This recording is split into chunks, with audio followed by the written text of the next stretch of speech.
Welcome back to Burn and Barrel, and today we've got another interesting review. So this is kind of going on that a little bit of that little mini series, not really a mini series, but just like another batch, I guess, of some bottles that I've got. So this is another bottle that I recently got alongside the previous Wyoming whiskey, and then the Smoke Wagon before it. I got these three bottles at the same time. So this is kind of like the last one before I move on to some other stuff. But this one in particular is one that is super interesting to me because of the finish. And it's one that I don't believe I've had before, or if I've had it before, it's been a while, or it was just not memorable, or either way, I'm not sure. But I will say that this one is very, very exciting to me. So this is Old Forth. So this is specifically Old Forth double cask finished in Cognac. So Cognac is a spirit that I've not had a lot of. I mean, I've had Hennessy, which is like, I think like a, not basic, but like probably one of the more well-known Cognac. But I've not had many other Cognac other than Hennessy, and I've only had Hennessy, I think, one time ever. It's just not something I've gravitated towards, not something I get a lot. So just not something I kind of get to try often. So it being in a finish is going to be interesting because I really don't know what I'm looking for in terms of a Cognac finish, what the notes are going to be, how it's going to taste, that kind of stuff. But it will be interesting. So a little bit about this bottle. As you can see, this is the experimental series. Here on the back, it has just like the general warning, but Old Forth is a distillery out of Norcross, Georgia. But this is distilled in Indiana juice, so it's MGP probably. So this is their bourbon. I don't know if they do rye, or I mean, I know they do rye, but I'm not sure how many of these are rye of the double cask. So I have an Old Forth that I've done previously, if you want to go check that out. But I've done an Old Forth, which was a rye whiskey finished, and I believe in white port. So they have done some very interesting finishes, things like that. So I'm always for some interesting finishes and things like that. And they do, at least for that one I had recently, fantastic job of it. So I'm very excited for this one. This one is finished in Cognac for 2 years. So I don't know the age of this bottle. All I know is that this is finished in Cognac for 2 years, as it says on the front, and that this is 57.5% alcohol by volume, which makes it 115 proof. So that's the general information about this bottle. Like I said, I've only had one other, sorry if I hit the mic, I've only had one other bottle by Old Forth, and that was that white port rye. So this is going to be the first bourbon I've ever had from Old Forth. And like I said, it's not their juice, but they do blend it, and they do the procurement of it. And so I'm excited to try it. And of course, it's going to be MGP stuff. So I think at the very minimum, I'm just going to have some good MGP juice to try here, which is going to be always exciting. So as you can see here on the top, you can see the label for Old Forth. It's actually like a metal top here, which is pretty cool. And then on the bottom, they kind of have the same, I don't know if you can see that, but they kind of have the same logo right there on the bottom. So pretty cool bottle, nothing too crazy in terms of shape, but I just like the little design on the bottom and then the topper as well. Cool label, very simple, not a ton. I do wish they probably provided a little more information about the age and maybe mash bills, things like that. But, you know, I can't really ask for too much considering what we're going to get. Now, I will say this bottle was a little bit more expensive. I believe it was 80 or 90 bucks, somewhere in that upper range.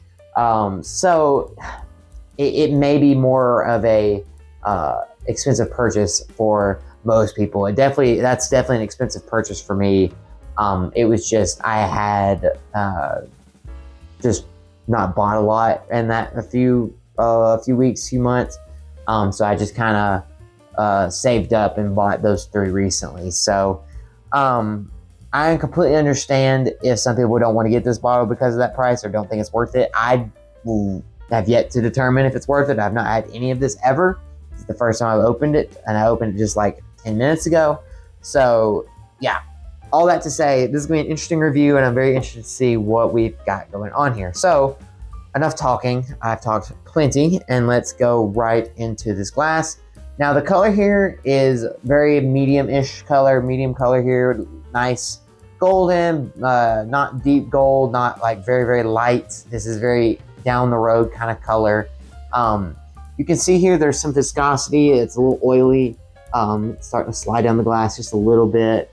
Not the most viscous I've ever seen. Like, it's definitely not completely coating, but it's definitely still sticking and not completely watery where it's just, you know, completely just watering down the side of the glass immediately. It's got some sticking power to it, a little viscosity, which I think is going to bode well for us. So let's just get right into this nose. I'm very excited about this.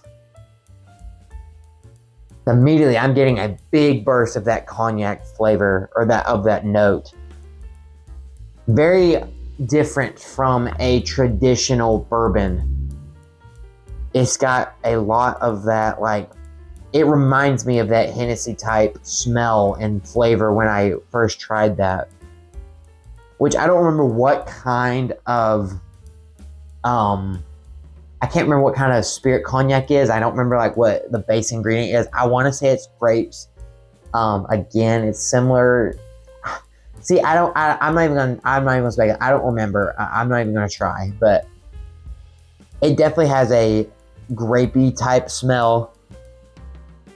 Very, very reminiscent, honestly, of a Scotch. This has a Scotch-like smell to it.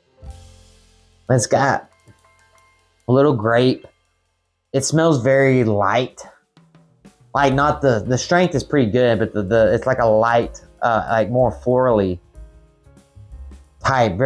Definitely very floral, like straight like wildflowers almost.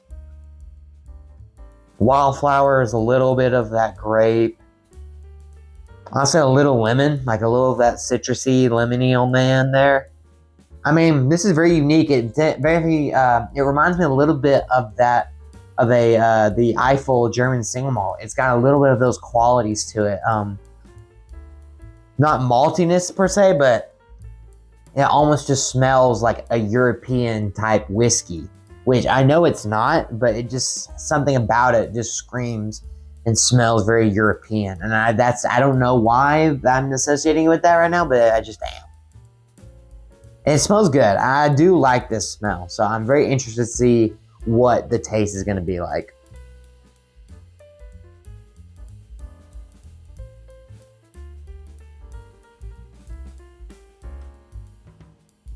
Okay. So I think there's a good bit going on here. Immediately I was hit with just like a dark sweetness.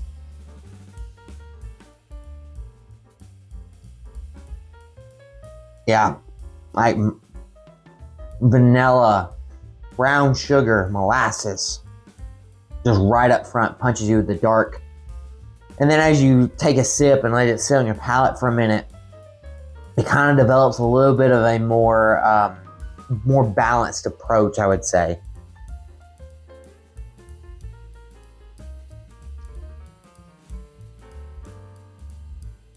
Yeah, it definitely opens up into that little cognac flavor, very bittery grape, like very much of a wine grape flavor, but not like port or anything like that. It's not as fruity. It's definitely more of the bitter grape, kind of like a fermented grape, things like that. It leans into that. And I'm honestly getting a little bit of that like florally note too, as well. I'm getting that. It's all, like I said, very reminiscent of a Scotch or an Irish whiskey, something like that.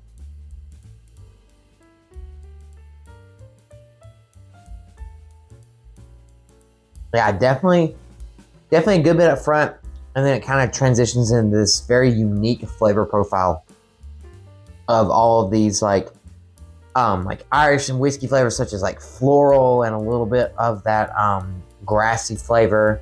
with a little bit of an oak on there, but then at the very beginning I got like some sweetness.